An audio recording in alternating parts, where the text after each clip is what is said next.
moved here from Montana and started following all the like Seattle Mountain Running Club groups and wanted to try to do a fast ascent of Rainier with some friends. And basically we wanted to do a 8 to 12 hour ascent and needed some lightweight crampons. And a friend of mine, Imran, I don't know if you remember this, but said, you should ask Gavin because he knows that stuff. And I was, oh, the guy that did the Infinity Loop? And said, yeah, I don't want to bug him. He's kind of a busy guy. But he was nice enough to email me back with a bunch of great data. And we had a great climb and the crampons worked. But Gavin's sort of the king of sufferfest, I would say. But he enjoys it. So you're in for a real treat tonight. Take it away. All right. How's everybody doing? Good. Good. I made it here, which is good because I went to the other location first.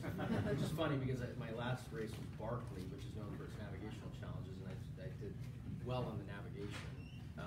But anyway, but I couldn't make it to this place right after that, or off the out of the gate. But yeah, no, I'm excited to spend some time with you guys tonight. So prepared, some slides and but happy to answer questions. And I'd love to hear kind of like what you'd like to hear about, and maybe like first of all, like how many people run or want to run and do kind of ultras type stuff. Anybody out there? None. Okay. How about backcountry skiing? All right. Want to? And then, yeah, or or interested in this because I do a variety of different things, so I can kind of orient this stuff to what people want to talk about. How about mountaineering? Okay. So yeah, Brian, we've done some of this. Actually, I don't know. There is the picture review in here. Yeah. You can call it out. You have to say wahoo when the picture comes up. And then yes, and then rock climbing, which is kind of mountaineering oriented. Okay. Yeah. So good. So yeah. So we've got a lot of variety. But yeah, here's what I thought we talk about tonight is just kind of my history coming up over kind of the 25 years I've been doing. Oh, the lights. Should we? Are these? You're good if you're okay. What's that? We can keep them up, or you can take them. Yeah, I think it would be easier to see with the lights on. Okay. Ooh.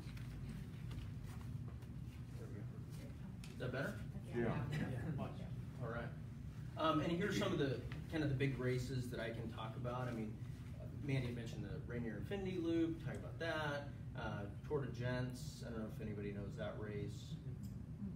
Where is it? Italy. It's a 200-mile loop around a province there. So I can talk about that. Spine race. Probably nobody's heard of that, but it's like Europe's most brutal race. So anyway, it's kind of interesting. And then Iditarod 350 up in Alaska. If you guys want to hear about that. And Big's Backyard. Anybody know that race? Mm-hmm. Okay. Yeah. So that's a real interesting one. And then the Barkley Marathons. Yeah. So just got back from that. So have some stories from that. So I just wanted to start with some of the things that I like to do, and it is really about kind of variety. So this is from let's see here. This will go. This event in New Zealand called it's over 5 days adventure race with obviously trekking and biking there.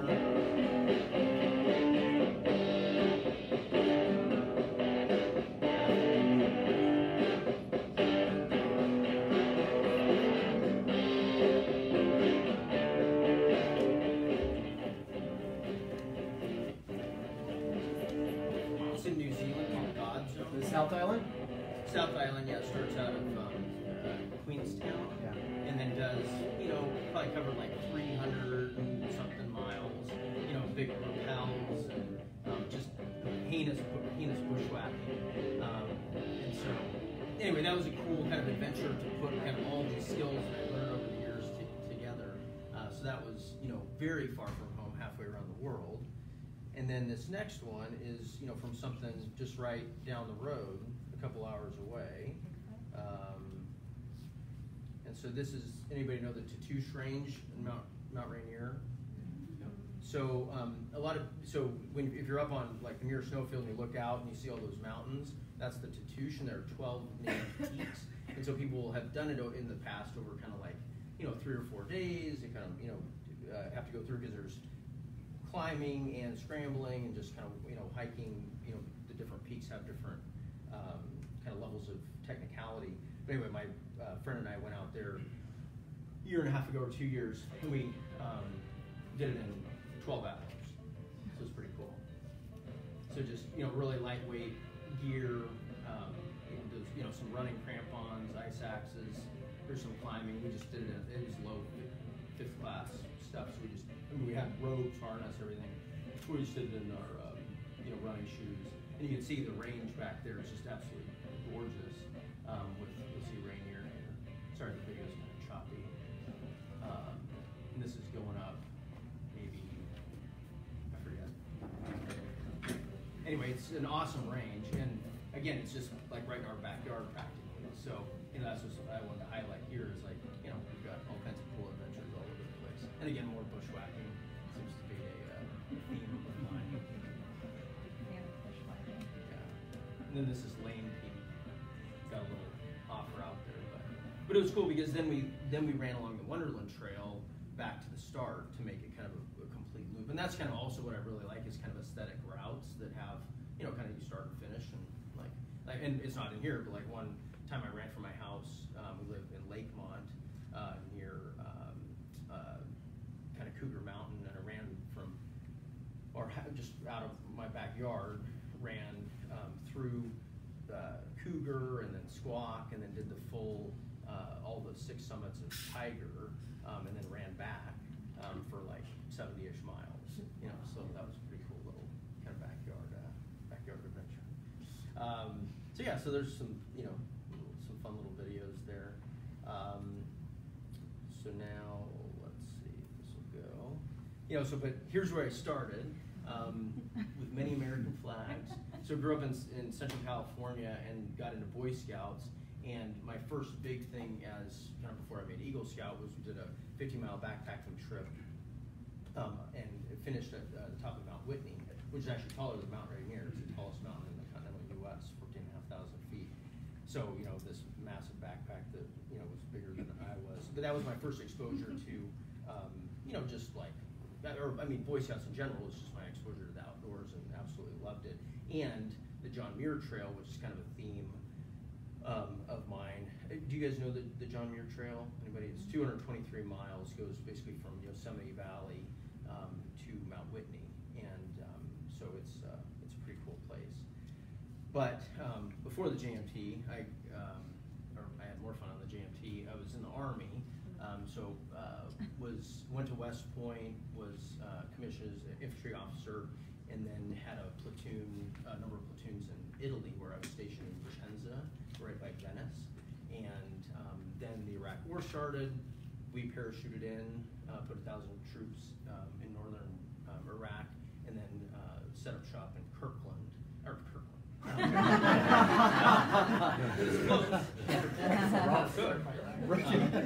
So set up shop in Kirkuk, which is in the northeast part of Iraq, and then so I found Saddam here. So, but yeah, I stayed there almost 2 years before coming back to California for more school, and then came up to Washington really just because I wanted to be have a city close by and the mountains, and so my fiance and I at the time we said let's give Seattle a shot, and now we've been here 11 years or something, and I've also been working and doing all these other adventures, but I'm now an executive at Porch. It's a home improvement marketplace, and so we help people find plumbers, electricians, and we're growing this new home buyer business where as people move, we help people set up their TV internet and get movers and get home security systems. So that's kind of the business that I'm running. So, and it's definitely very busy right now. So, but that keeps me out of trouble. So, this kind of progression about, so while I was at West Point, I ran my first marathon, the Marine Corps Marathon, and had a horrible time, puked at the finish, like never doing that again. But then I got to Italy as my first duty station after, and I should have said I went to, because this will probably come up later. So when I was an infantry officer, part of the training is you go to Ranger School and you go to Airborne School and you go to all these schools that are really hard. And so Ranger School was probably a good preparation for a lot of these things that I do now. But in Italy, I started getting back into marathons, and it was great because we'd go to Florence and walk around the town on Saturday and then run through the town on Sunday. So it was just an awesome location to see all these different towns and run. And biking is huge there, and so I got into biking, and they were like, well, hey, let's throw swimming in, and so I started doing Ironmans, so that was cool. And then, anybody read Born to Run? Sure. Yeah, so after I read Born to Run, I think it was in grad school, and I was like, wow, I am tired of waiting in lines for porta potties at marathons. There are all these trail runs where these adventures, and I decided to go down that path. So, and I'll show you kind of some of the lists of stuff that I've done, but some of the more interesting ones, Hurt 100 in Hawaii. It's a little bit of a kind of a tough trail in some spots. Badwater 135. I don't know if people know Badwater, but it's in Death Valley in August. So you have to run on kind of the white lines so your shoes don't melt. So that's really a fun one as well. And then this John Muir Trail. So like I said, I first was on it as a Boy Scout, and then my wife and I, we got married in Yosemite, and then we backpacked 70 miles of it for our honeymoon. And so the wheels started turning. I'd seen the kind of the southern part, seen the northern part, and I was like, I wonder if I could bring these things together. And so it took 2 tries. I failed the first time, made it 160 miles, but the second time made it all 223 unsupported. There's actually a movie that came out called Unsupported about fastest known time attempts on the John Muir Trail, and it's pretty funny because there's some good videos of me hallucinating in there. And so, but yeah, that was really a very, people ask probably the hardest thing I've done is that, because it was just me with a backpack, no sleeping bag, no tent, just basically food and some extra clothing that I would try to sleep kind of during the day. The problem, and then keep moving at night to stay warm. The problem was there was so much smoke in the air. The wildfires had been, just basically systemic through many years. This was probably 4 or 5 years ago. And so it was just one of these, this thing where it was this nightmare scenario where I was too tired to keep moving, but if I'd stop, I'd just go in these coughing fits, and so I just had to keep moving. So it was just this, so anyway, got through it. It's great, really happy to see my kids when I got back. And I also like climbing. So the mountaineers, I don't know how many folks, anybody mountaineers in here? I know somebody is, right? Okay, so we got a couple, that's good. So when my wife and I first got up here, we climbed Rainier with a guide service, and we're like, well, how could we do this ourselves? And we'd heard about the mountaineers, we decided to give it a shot, so we did the basic climbing course and the intermediate climbing course, and at the same time, I was a management consultant with McKinsey, and what we do is we kind of help dinosaurs, and the mountaineers was dinosaurish, and so I said, hey, I could help out, and I was pretty soon thereafter elected board president of this 10,000 member organization, and so it was pretty cool to both, experience the great club that it is, and to be able to give back, and I've still remained either part of the board or on various committees helping out the mountaineers. But this, Forbidden's a great example of a peak right in the North Cascades that, puts everything to the test. There was a snow approach with crampons and ice axe, and then you're up on this, just amazing terrain with this big ridge, and I think that's El Dorado in the background. But, we just have awesome stuff, just a few hours away. So here, let's see if this plays. Oh, no. Oh, no, what's happening?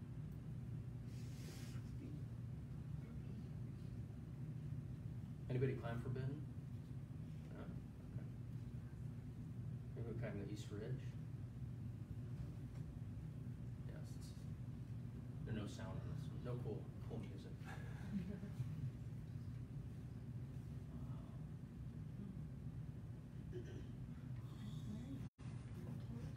it's not really hard climbing, but you definitely don't want to go over the side.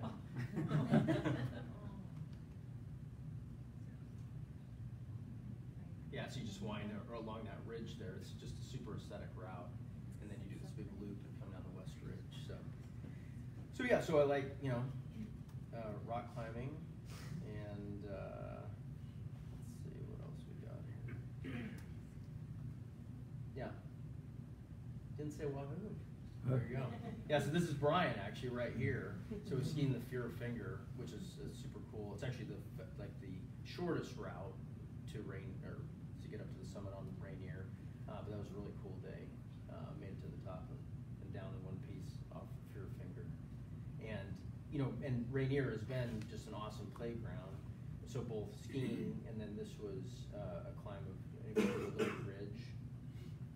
So this was it's a pretty technical route on the mountain that doesn't get climbed super often relative to kind of the main climbing routes of the Disappointment Cleaver and the Emmons. But you ascend this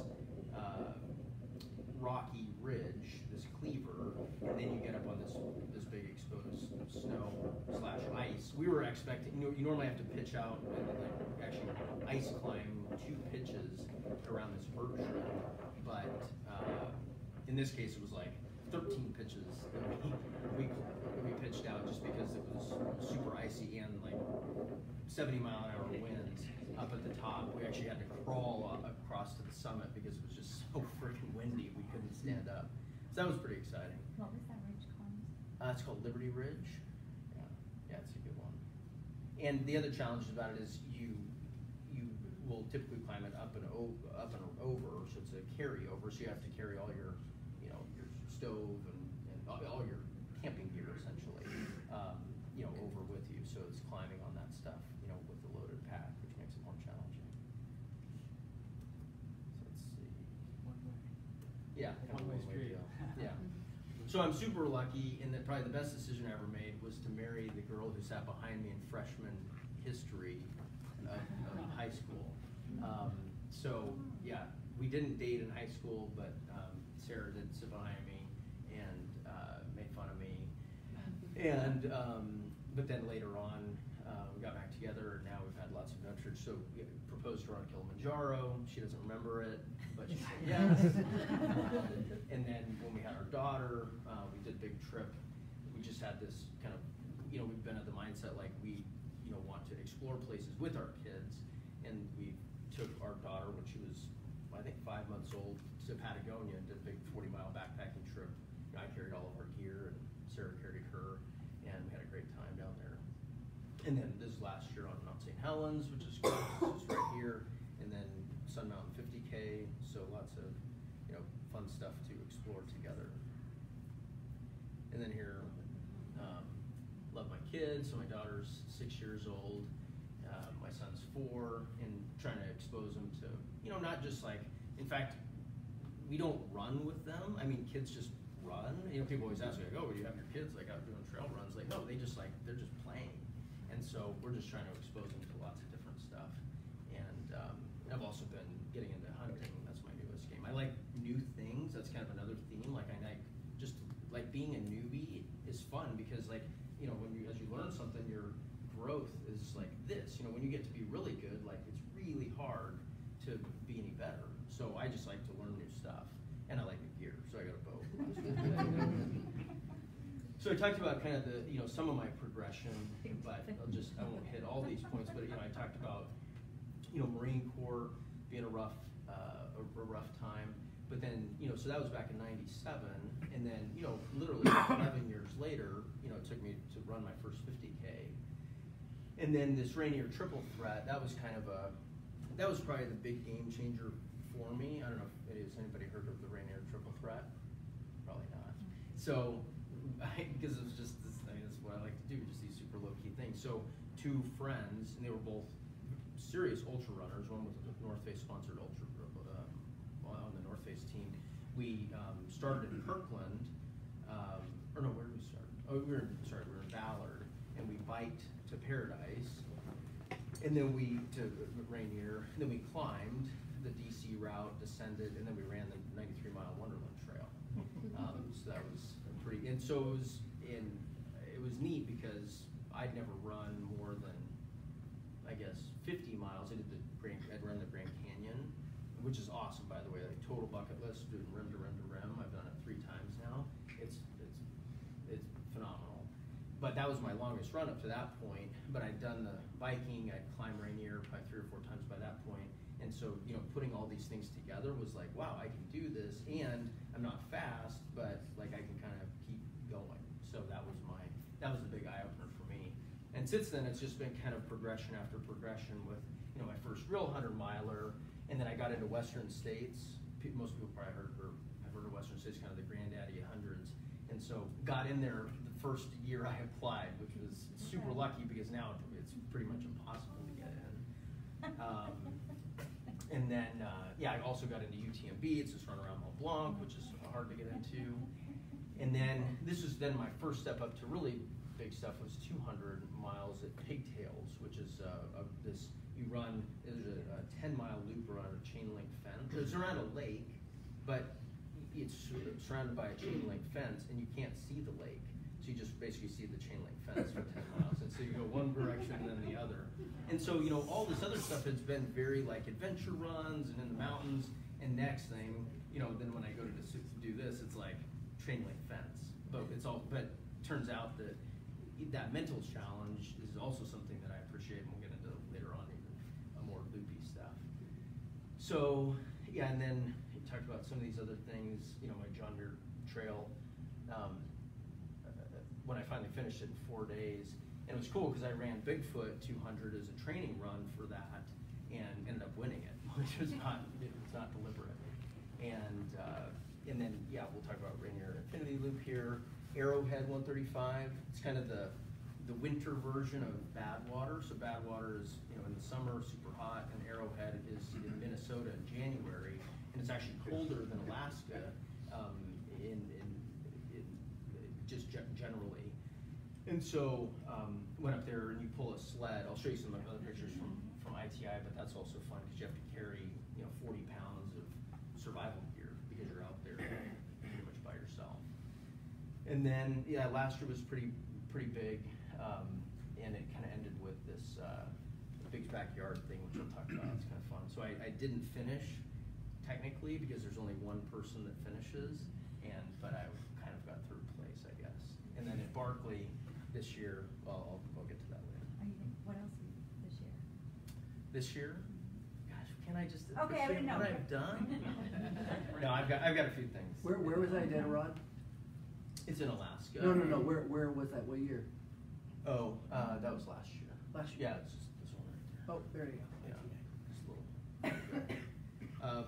So, trying to give some, kind of this like ultra wisdom. I don't know if I really have wisdom because I'm still learning, but here's some kind of ideas for you to chew on. This idea of like habits rather than goals. I mean, I have things that I kind of want to do, but it's not like I will, run around the Wonderland Trail by January of da-da-da-da-da. I mean, it's just, I have kind of all these things spinning around out there that then at some point I feel like, oh wow, I'm ready to actually do that.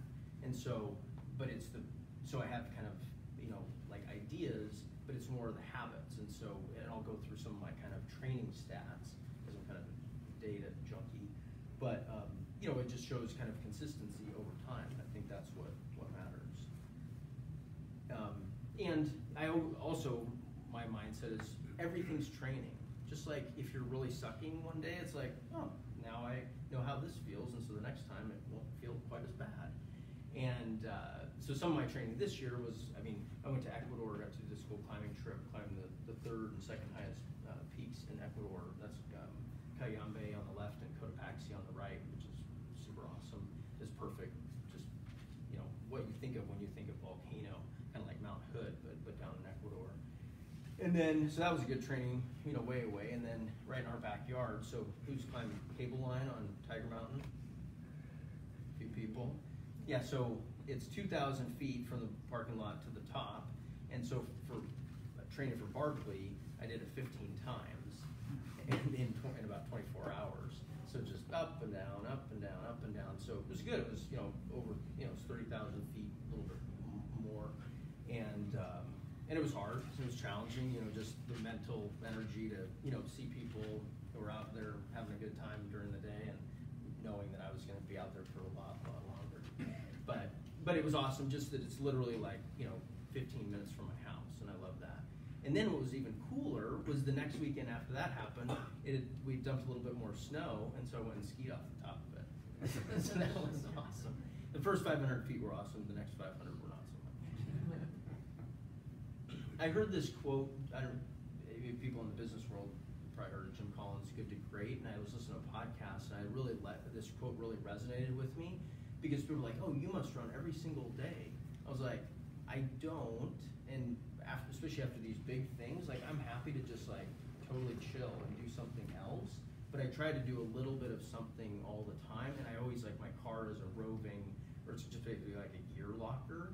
I mean, I carry like a climbing harness in my car just in case like I have an opportunity to go climb something. And so this idea of like, it's not like I'm gonna climb every Thursday, and that works for some people, but for me, like with 2 kids and this full-time job and all this other stuff, like I cannot have any schedule. Like I have 0 plan. Like I have no idea what I'm doing tomorrow, but it's like, oh, like okay, kids went to bed a little bit early tonight, so now I can get up a little bit earlier, and so I'm gonna go to Tiger and I'm gonna do a run, and so that's how I kind of think about my training. I'm not saying it's perfect by any stretch of the imagination, but that's what works for me. And also happy to answer questions along the way. Anything resonating out there? Yeah. Kind of along your training lines, my wife's aspiring ultra runner, and how do you train, and also how do you balance that with family life, because the dedication that's required to do those races is pretty substantial. Yeah. Yeah, well, it's actually probably a good lead into this, and that was not a plant. Question. But I actually went back, so I also have another motto, if it's not on Strava, it didn't happen. So I Strava everything, and so that I can go back and look at stuff like this. So I actually just extracted all my Strava data from 2013. It's kind of cool, so I just looked, so in terms of miles traveled per week, and this is by any kind of mode, so it's not that much. If you think about it, like top ultra runners, they're doing 100 miles a week. But I've never been a high mileage person, and it shows us. And honestly, you'll see in the next slide where I break it out. It's a decent amount of biking miles as well, and those are probably those are, you get more bang for your buck there. But then and then this other piece here, non running workouts. About 2.5 per week. So I'm not like super high mileage. So mileage, but I'm trying to do a little bit of something all the time. Yeah. So then I know there's a lot of info here, but so the top slide is these different activities. I really can't. I mean, water sports. My wife is like, you're gonna put water sport on there, like you canoe with the children, okay? But multi-sport, that's okay. So if you look at the different bars here, so you can see the blue bar, the running, that's obviously the biggest piece, and that's 80% of the miles traveled. But if you look at riding, right? I mean, back in 2017, I did 778 miles, on a bike, and that's when I was training for that adventure race, God Zone, and stuff like that. So I was ramping that up. So it's kind of interesting. The running line's kind of getting progressively, bigger over time. And it's a partial year in 2019 here. But then if you look at workouts, right? So half of my workouts are hot yoga, and I did a session tonight, and that's what I really like to do, because it's just like I'm like everything's super tight, running all the time, and so yoga really helps out. And then kind of depending on what I'm doing, each through the year, like I'll do more or less of something. I mean, you can see in 16 I was doing a lot of rock climbing, so I went to the rock gym a lot. So anyway, I just made this. I haven't fully digested it, but it's kind of a pretty picture. I don't know, any questions about this? Yeah. So for the big runs, the ultra runs, what do you do to prep for those long miles when your average miles are not so significant? Well, that's what actually my wife said. She's like, well, you don't actually run 40 miles a week. you run like 100 miles every 3 weeks, and that's actually more of probably, it doesn't show it out of this, and so I am very intermittent, and so some of these it's more or less like big effort, recover, big effort, recover, and so it's more of, and I'm not, and that's not, that goes against the wisdom of like you should be just super, consistent and run, a little bit every single day. I can't do that. And it feels like for me, especially if I want to go in the mountains and run, like I want to run a couple hours because I don't want to like have to drive and then go run for 20 minutes. So I don't know. But yes, a good portion of these miles are big efforts, and that would probably be a better way to show that in a future slide. Yeah. So what besides hot yoga is your self-care regimen? There we go.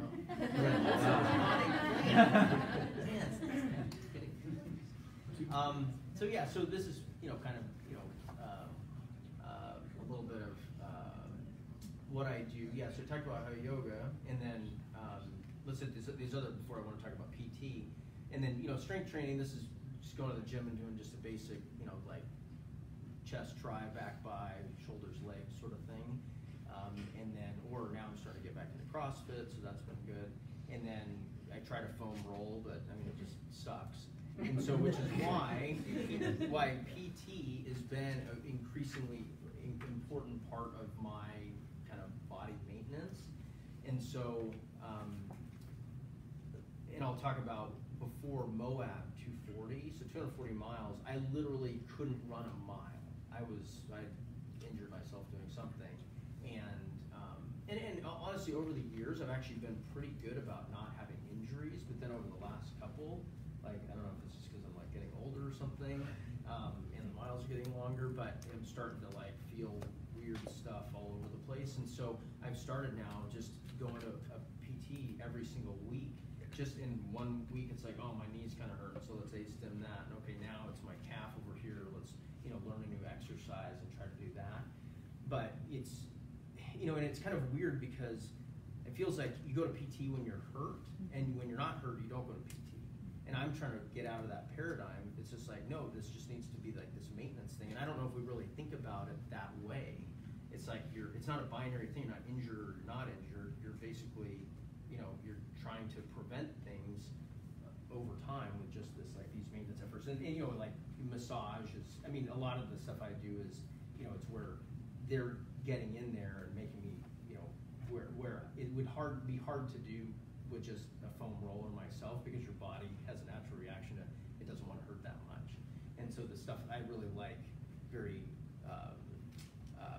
I like when the PT and I are both sweating at the end of the session. So, but yeah, does that help answer the question about the body maintenance stuff? Cool. So let's talk about Big's backyard, because this actually got a decent amount of attention because, so this, who knows this guy, you guys know? So this is a guy named Lazarus Lake. His real name's Gary Cantrell, but so he's the creator of the Barkley Marathons. And who's seen the Barkley movie? So quite a few people. So he started this thing around in his backyard, where, let's see if there's a good slide. So he basically sets up, he lives in Tennessee, and he sets up this race in his backyard, and he made this little 4-mile loop around his backyard. And so and the trail looks like this. Doesn't look that hard, right? And so it's 4 miles long, and the idea of the race is that it's just a 4-mile race, and you have to finish it in an hour, right? So 4 miles in an hour, like you should be able to walk that, right? So he starts the clock at 8 a.m., and then everybody finishes, and then at 9 a.m., he starts another race, same 4-mile loop, and then at 10 a.m., starts another 4-mile loop race, and then 11 a.m., and 12, right? Get the idea? So he does this again and again and again until nobody is running anymore. So it's last man standing. How many people start? So we had about 70 people start, and this is what ends up happening. So you can see the clock here. It's really hard to tell, but it says 59, like 45. right? So that means 15 seconds to the top of the hour. So this is what happens. Yeah, so 59:42. So we're all lined up here. We're getting ready to start the next race. And this guy is just finishing his previous race. And so he gets through.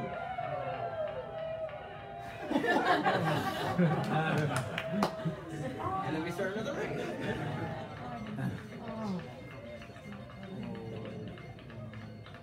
So anybody want to guess? What's that? Jeff Brown. Is there like elevation or obstacles in this thing?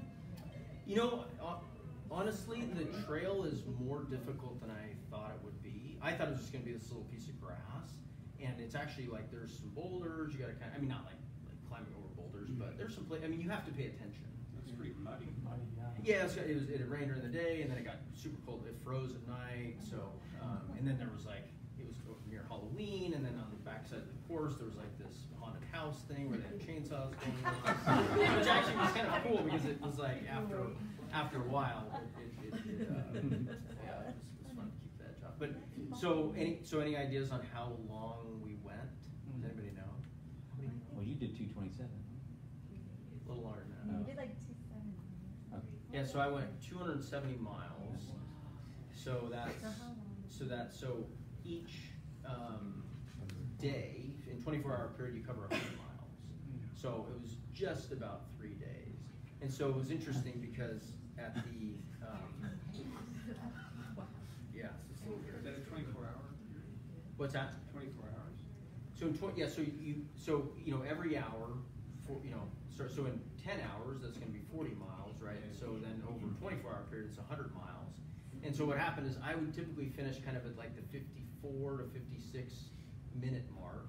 So then I'd have like kind of 4 to 6 minutes to do this. This is after and so I was eating Halloween candy since it was around Halloween. Twizzlers and bananas. But yeah, so I'd try to lay down for like 2 minutes, and then he'd blow this whistle, and he'd start running again. So it's just again and again and again. So it's pretty cool. So it was neat because this woman, Courtney DeWalter, is the Ultra Runner of the Year, amazing athlete. Won that Moab 240 race I ran. She beat everybody by 10 hours. She's an absolute just monster, super nice. But so it was her, Courtney DeWalter, Ultra Runner of the Year, and then this guy Johan Steen won it twice before. Johan, and then it was like, who is this guy? And it was me. And so I ended up stopping at 270 miles, and then they ran one more loop together, and then Courtney said, I'm done, and then Johan went for his victory loop, and that was it. So they went 278 or something. So that was pretty cool. So it was unexpected. Because I found out about it 2 weeks beforehand, and then I had just started this new job and all this other stuff, and then I was like, oh wait, I had forgotten I'd signed up for this thing. Long story, but it wasn't really on my radar. Like I'd rather run in the mountains and do like cool stuff off Rainier, and not like run around this dude's backyard. but then I like looked at it. It was like, oh, that's only 3 hours from where I have a team in Georgia. I have a contact center team there. So I just made it into a work trip. So it's like, hey, I'm coming out there. I'll show up sometime. I had no idea when. So that's actually pretty What well. was recovery time after that race then? Since you didn't really train for it. Well, so that's actually a good point and that's why I put it in kind of the training section because like you don't train for this stuff. I mean, this is like like that previous slide, like all that stuff I've done. I mean, that's what the training was like. So yeah, it's just been an accumulation of things, and it was so yeah, it was kind of cool. What kind of, What's that? is there a certain point where there's a lot of people that start dropping out, or is it? After the 100-mile mark, I think it's super interesting mentally because people that could go, like let's say it was a fixed distance, like 120 miles, like the people that went 100 miles and stopped, they could have made it 120 miles, but it was like, you know what, I'm not going to win this thing, and 100 miles sounds like a good time to stop, and so I'm done. So it's a super weird mental challenge, and it's also interesting because, I was with, Johan and Courtney for many miles, and you want them to quit, but you don't, because you know that if they quit, then you have to quit, and you've never gone that far before, sort of thing. So it's just, and that's what's cool about it. And that's why it's the only race that I have immediately signed back up for. Most things I like to do a lot of different things, but I was like, this is awesome. It really is. It's a special deal, and it's also Laz is really funny, and his wife, they're just super down to earth, and so just the whole community aspect is also something I really appreciate. So I'll just keep moving through. It's just interesting stuff. Yeah. Good. I just want to check. So listen to your body. Most of the time, I struggle with this because I typically will back way off of stuff if I feel bad. But then this past year with Barkley, my knee was hurting, my quad was hurting and stuff, but I just kind of had to push through it and ended up working out. So it's a struggle, but at the end of the day, only you know what you're can handle. And so I always hear people who are like, well, my PT says that I can run in 3 weeks. No, you should run when you feel ready to run. You shouldn't push it beyond when, you should be the governor over your own body. I mean, take advice from people, but at the end of the day, you gotta listen to yourself. So I'll touch on Tour de, since most people don't know TDG, I won't spend too much time here, but it's really cool because it's 200 miles. It goes around. So Courmayeur is so Mont Blanc. Anybody been to Chamonix or Courmayeur? Yeah. So awesome place. So on the Italian side is Courmayeur, and so this race does this loop around the mountains there, and it's awesome because it's 80,000 feet of climbing. So it's basically twice as much climbing per mile as a normal 100-mile race. A typical 100 will be 20 to 25,000 feet of climbing. So this is 200 miles and 80,000. So it's a ton, and it's really hard. And even though I spent a lot of time climbing, I'm not super fast on descents, and I made a mistake, and I followed this crazy Russian guy who was really fast descending, and so I tried to keep up with him, and so at about mile 170, my quad just stopped working, and I could not go downhill facing forward. So any downhill, which was the majority of the last 30 miles, I had to go backwards. And so I'm literally going backwards for 30 miles. And it's some interesting terrain as well. So kind of the point there is, I was like, this sucks. I can't go forward. I had to listen, if I just turn around, it actually works now, right? So, I just listened to my body and I figured it out and was able to suck it up and keep moving. And I was glad I did. Oops. Because then I got to stand here and celebrate. But I was a hurting pup. It took a while to recover from that. But what I typically do is I'll try to combine these. So I had my wife and kids there as well. And so even though my wife complained about hanging out in Courmayeur for a week while I did this, but it's like, come on, it's a pretty nice place. But she was also chasing around 2 young children. But then we try to combine it with family vacation stuff. So then we just cruise around, Europe after this. Yeah. How specific are you about your meal planning and diet and nutrition?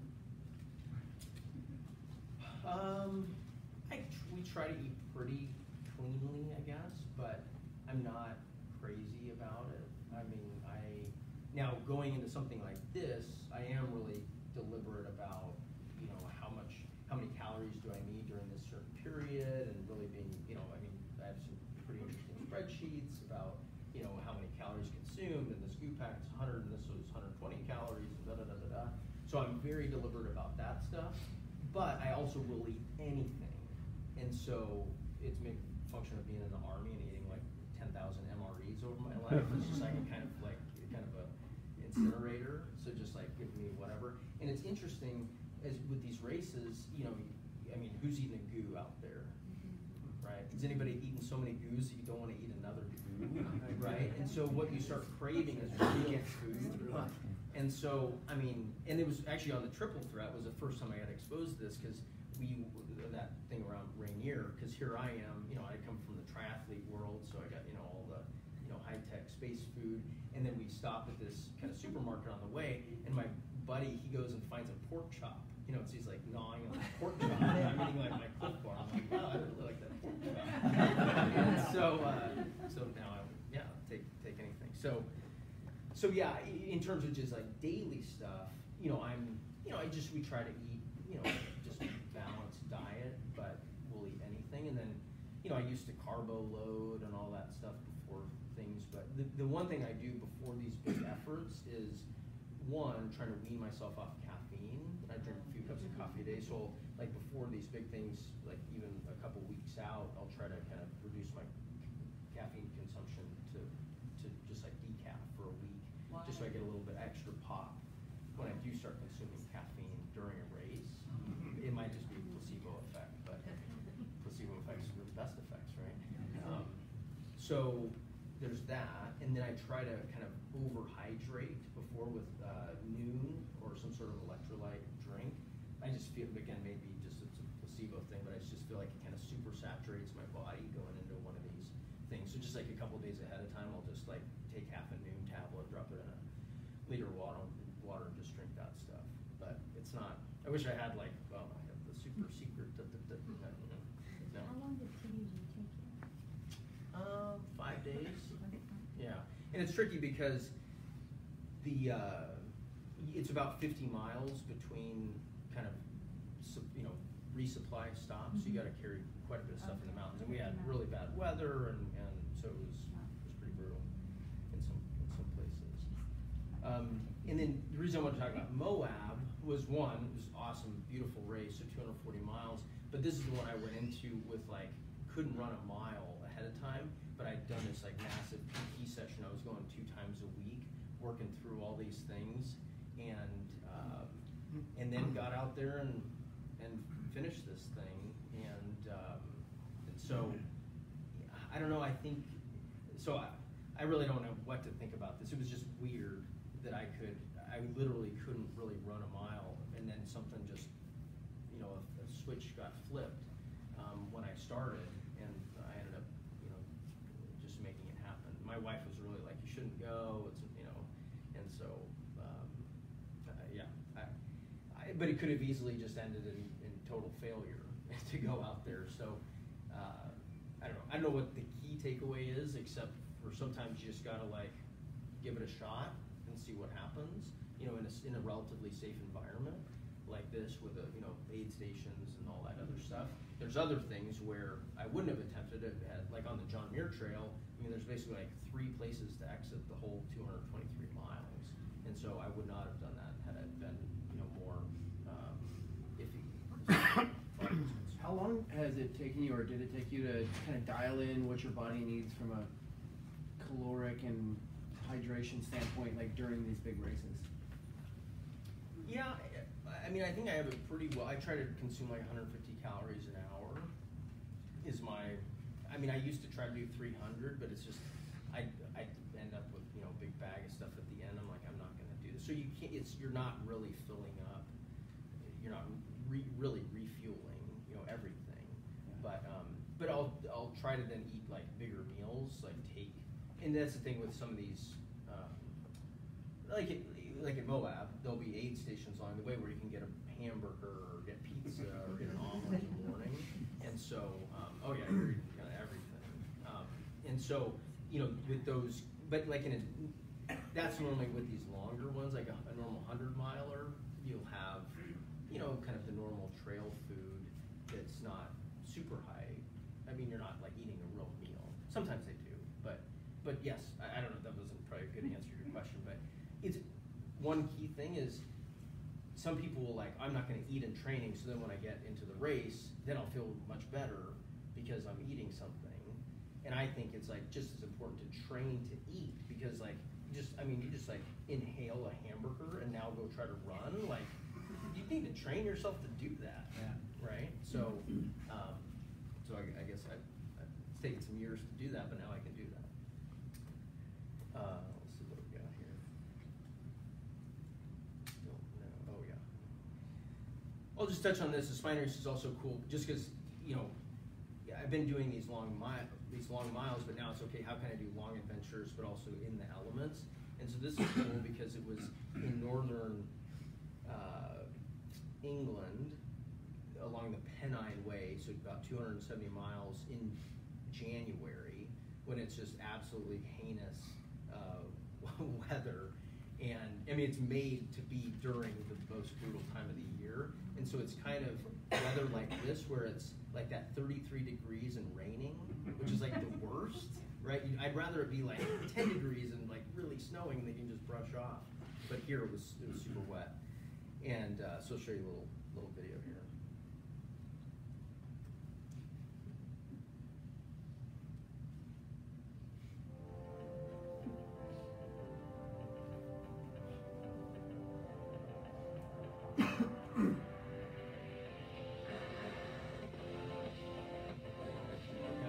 Inhale that and go run. And so this was super brutal wet.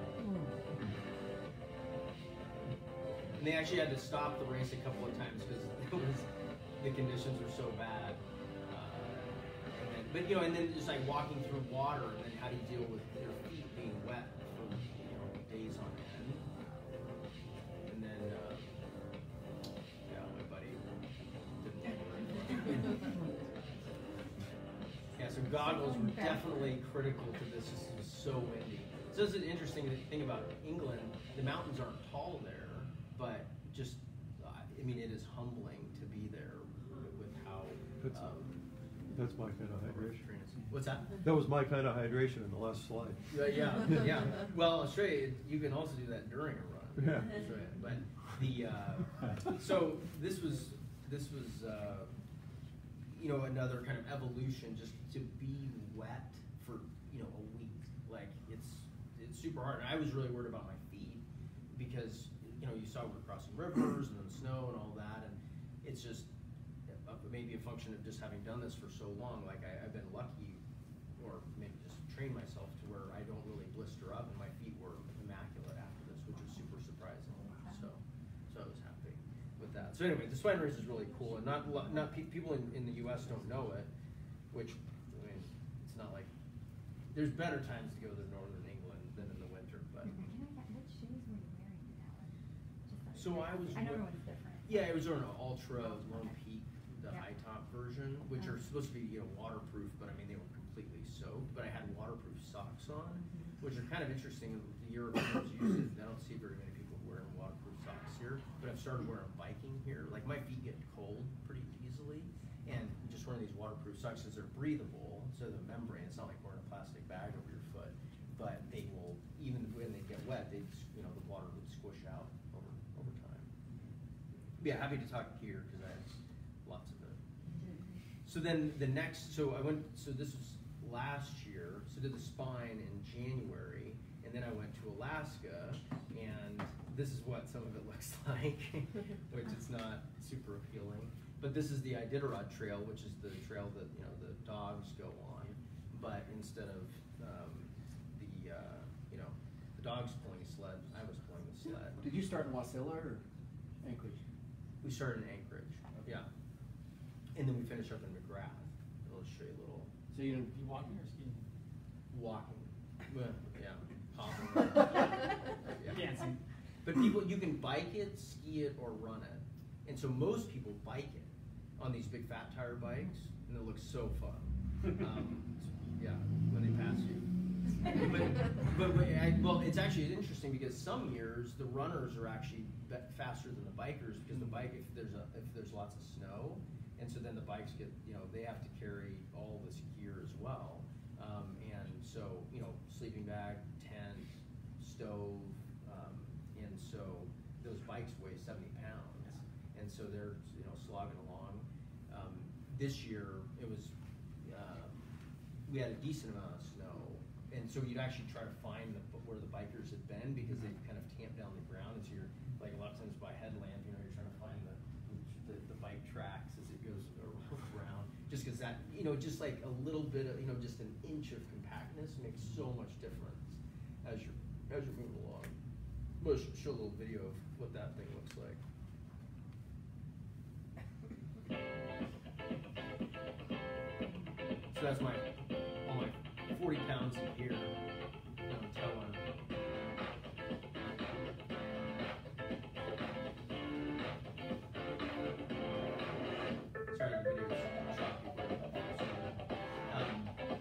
But yeah, so this is, I mean, a frozen lake that we're on up there. So you're just winding through the frozen lake, and then it seems, and that's my now friend Dave. We got to know each other. So he's won this thing 5 times, and I start off behind him, and then at some point, kind of linked up with him, and then we ended up running the rest of it together. So probably 200 miles together, and he, you know, he's super experienced. This is what he does. He goes and runs and wins these races. And so I figured, oh, if I could, you know, hang with him, that's good. And there was a guy ahead of us, one guy, and so Dave likes to drink beer. I don't know if you saw that beer can strapped to his sled. So he definitely, yeah, he'd have a few buds every time we get into like a little shelter. He's a funny guy. But, so that was like -40 degrees right there. The wind chill was really chilly. You cross over this big pass, and then so you cross over the Alaska range, and that's kind of the crux of the whole trip. And that, you know, it's about like 200 miles in, and by that point, we were suffering quite a bit. And there was one guy ahead of us, and we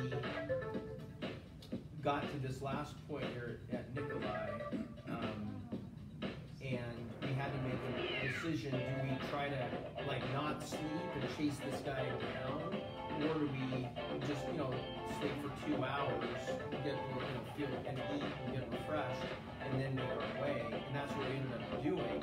And we met the guy who was at that time in first place. He was just like totally whacked out of his mind because he hadn't been sleeping, and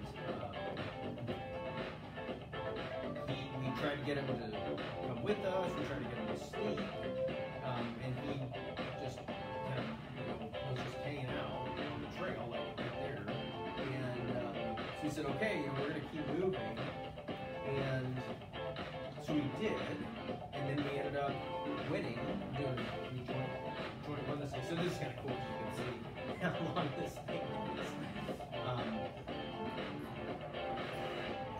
But we finish, and we're like, well, you know, this other guy, we told at the checkpoint or the finish line, you know, hey, this guy's back there, and we looked at his spot tracker, because everybody had a spot tracker on their sleds, and it was stationary. It's like, oh, good. Well, Scott's sleeping, and so, you know, thankfully, because he was super whacked out, he pushed it too far, and so then we're hanging out, we're celebrating, drinking beers, and a biker came in, and we're like, hey, how was Scott doing? You see him in a sleeping bag? And we're like, oh no, I came up on a sled, but with no Scott. Like, he had detached himself from the sled, and that's where his spot tracker was.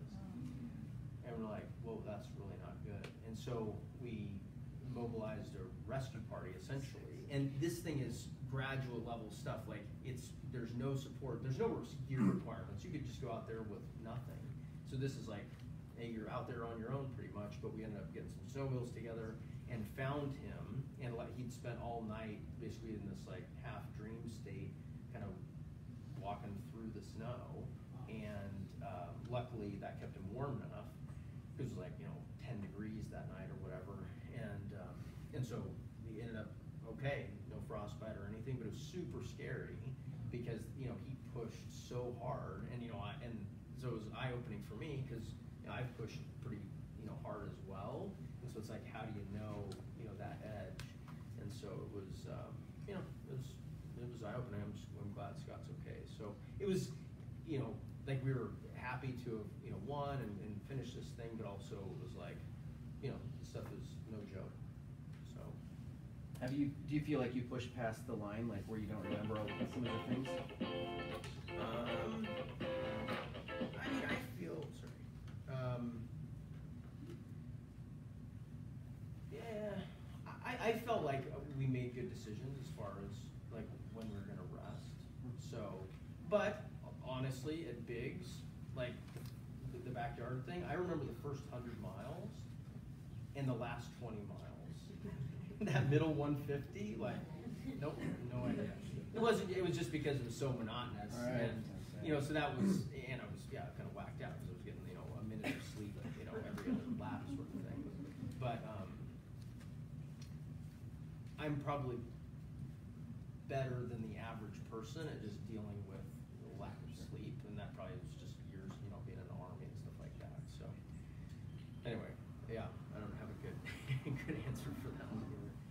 So final idea here is just this idea of being prepared, but at the end of the day, we all make mistakes, and you just have to take it in turn, and that's where I'll finish with kind of the lessons I learned at Barkley. But I always like this quote too, is I'm a pretty positive person, but Will Gadd, who's this amazing, he's an amazing ice climber, he's a paraglider, just a great guy, a great athlete, and he, he's basically like, how will I get killed in this situation? And so to try to minimize the risk, so what is going to kill me today?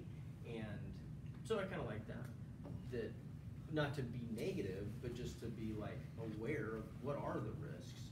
And I didn't put it in here, but I have kind of this framework. It's like likelihood and consequence.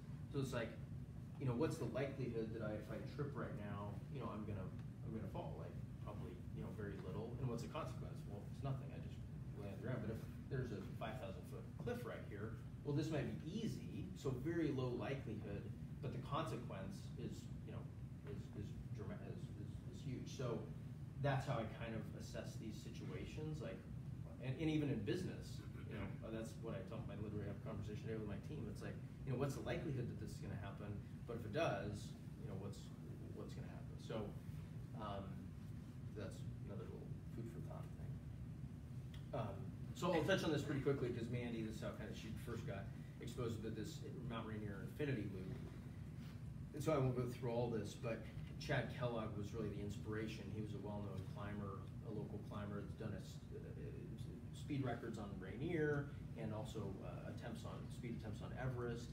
And he died in a climbing accident, but he had always wanted to do this thing, this infinity loop, which would go up from Paradise up to the summit of Rainier and then down the other side to White River, then come back along the Wonderland Trail to the start, and then back over the summit to the other side, and then around the Wonderland Trail the other way to make this kind of infinity loop thing.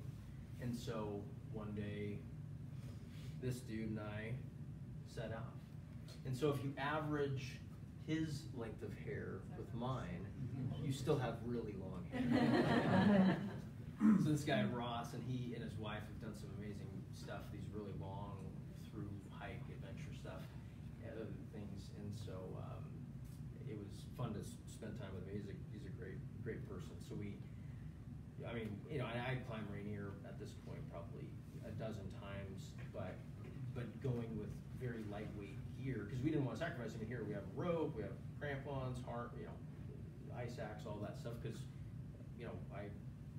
and people climb Rainier with not just ice axe, but I'm too risk averse to do that. So we carry, but then we have to carry all this stuff when we are running back along the Wonderland Trail.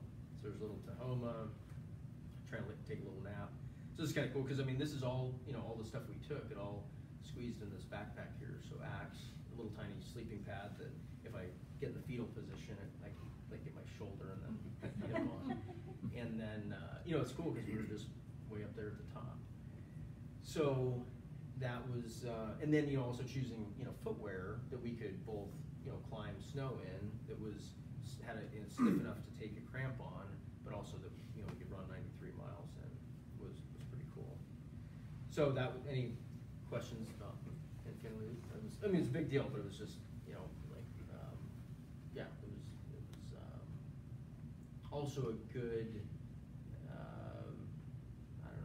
good practice, again, putting all these things together, and especially on the gear front, about, what's, in Ross, he's really big on, every piece of gear should have multiple uses, and so, that's why, we didn't take sleeping bags, but I had puffy pants, and so one time we got so tired that we just, lay down on the ground, and pulled out our puffy jackets and pants and slept there. We didn't need a sleeping bag, but we felt comfortable to sleep a couple of hours. What time of year was that? It was probably late July or August. So we really tried to maximize weather. And that's the other thing here. We really tried to I mean, make sure, I mean, the weather window was super bomber because you don't have much, you know,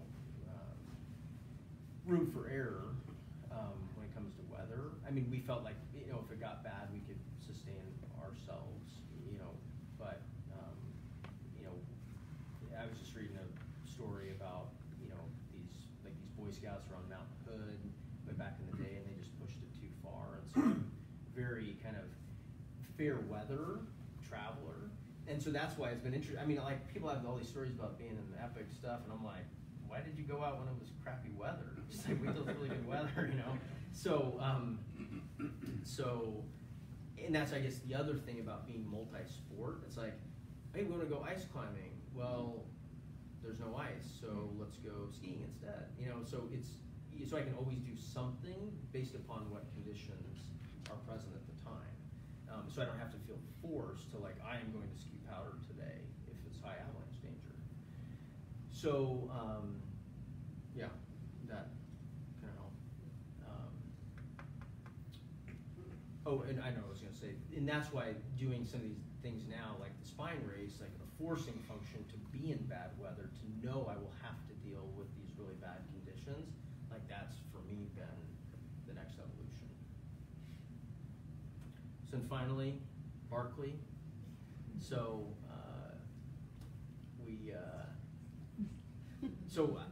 it sounds like a lot of people know Barkley, but some of the funny things about Barkley. Where is it? What's that? Where's the race? So the Barkley Marathon is in Tennessee. This is a place called Frozen Head, Tennessee. Let's show some pictures. So it's looks like this. There's this famous yellow gate, and there's a good documentary on the Barkley. Yeah. So you'll get a kick out of it because it's pretty unique in a lot of ways. I mean, the first thing is, well, I'll just start here. You don't know when it's going to start. So an hour before it's going to start, Laz blows this conch shell, and then it means you have an hour. So now you get all your stuff ready, and then it starts then. So you know you have like kind of a window of time that it's going to start, but then you don't know the actual time. So we went to sleep on, or got our maps and stuff Friday night, and then we didn't know if it was going to start at midnight or start 12 hours later. And so you're spent kind of all night like, oh, did I hear something? Oh, did I hear something? You're right. So it's one more thing just to totally mess with your mind. So you don't know when it's going to start. You can't have any. So he gives everybody these $11.48 watches, and that's the only piece of electronics you can have. So it's all map and compass. And he hides 14 books in the woods, and you have to go find them. And each loop so it's 5 loops total. Each loop is, he says it's 20 miles or more like 25 miles. And each loop is probably like 18,000 feet of climbing. And it's off trail. So probably 3/4 of it, there's no trail. And so you're just basically going like in the woods, like looking for books in the woods that he hides under rocks. And so you find, so you literally, it's like go up to, like the place where the ridge, or the top of the ridge, follow up to the bald knob, and then, look, east and see a clump of rocks, and that the book will be in there. So you get these kind of instructions. But, once you get there, you're like, okay, I could see why somebody would write that, but it's not super obvious when you're actually out there. So anyway, so felt pretty good on the navigation. So I should have also said, in 30 years that he's held this race, 15 people have finished, right? Wow. So it's meant to be at the limits of human possibility. And so every year somebody finishes, then he makes it harder. So he changes the course, or he adds a book, just to keep it right on this edge. And so last year nobody finished. The previous year nobody finished. And then the previous year, somebody did finish, and so he made it harder, of course. So can I ask this book is confusing me. Everyone shares the same book, so you pick it up and look at the instructions, and then you put it back for the next person. Yeah, sorry, I should have been clear. So every loop you get a number, your bib number. So I was like, 18, the first loop. So you get to the book and you rip out the page 18 to prove that you've been there, and then you put it back in this little hiding spot. Okay. And then you keep going. And then the next loop, you get, okay, now number 32, so you rip that page out, just to prove that you've been there. And so then you come in at the end, and then he like counts all your pages while you're sitting there, like, I just want to go like get some soup, you know. And so yeah, so it's 5 loops, and then it's also complicated. I mean, again, there's lots of little nuanced things about this thing, but you also, so you run the first loop one direction, and then the next loop, it could be the same direction, or it could be the other direction. And so maybe, I mean, you're out in the woods, like it's one thing to kind of, okay, now I got this dial, I can see where those trees intersect going this way, but now when you're going the other way, then it gets harder. So, long story short, I made it through one loop and started a second loop. And so, put it in context, so out of 40 people, so only 40 people start this thing, even though, I mean, it took me, I got into Stanford my first try. It took me 6 years to get into Berkeley. So like, you know, 1,500 people apply to this thing, even though most people have not really heard of this, but in the ultra running community, this is like the thing that people want to get into. And so he only gets in 40 people. A lot of those 40 people, I mean, hand selected. You know, this is like the pinnacle of, this is like the Olympics of ultra running, and only half of us started a second loop. It's just to put it in context of just how hard this thing is. So it was hot, and people got lost, and it's just like, it's hard to describe it because it's all off trail, and it's just so steep, and it's awesome. Trust me. So was here I your was having advantage fun. being What's that? The Army Ranger training was a big advantage, wasn't it? Yeah, I think so. Yeah, just, you know, and all the accumulation of all that stuff. And, you know, also just trying to keep, you know, a positive spirit. I mean, I'm smiling here, but I mean, my legs had started cramping, I mean, just an hour into this thing, because it was warm and I was sweating too much, and I was trying to keep up with people that I thought knew where they were going, even though I was trying to navigate myself so I could be self-sufficient. It was just because I knew, because it's one thing to be able to navigate, like to know, like, oh, like I got to the, you know, into this, you know, the top of this mountain here. There's another thing to know, like it's in underneath that, you know, the hole in that tree right there. And so I wanted to be with people that had been in that area, so these veterans, since I was a virgin, called the New Runners virgins. But it felt good because when I got on the second loop, I was with, I just happened to be with some other virgins, and I was doing the navigation, so I felt good. But then what happened here, I don't know if you see the salt stains on me, but I mean, I had just pushed too hard deliberately, just because I wanted to make sure that I could had nailed the navigation.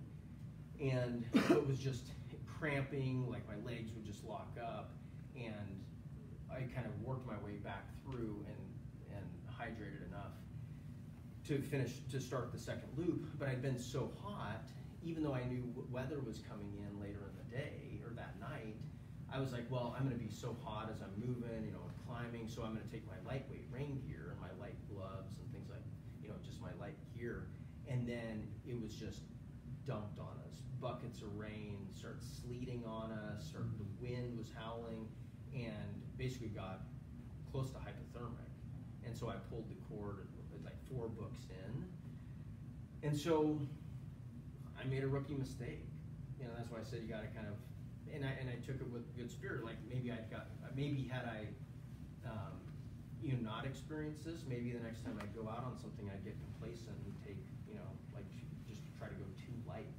And because that's this thing this razor edge you ride, you know, you take more weight, that means you're slower, which means you have to be out longer, which means you have to take more gear, right, and more food. So, you know, pushing it to this edge of ultra light is fine until it's not, and that's where I pushed it to.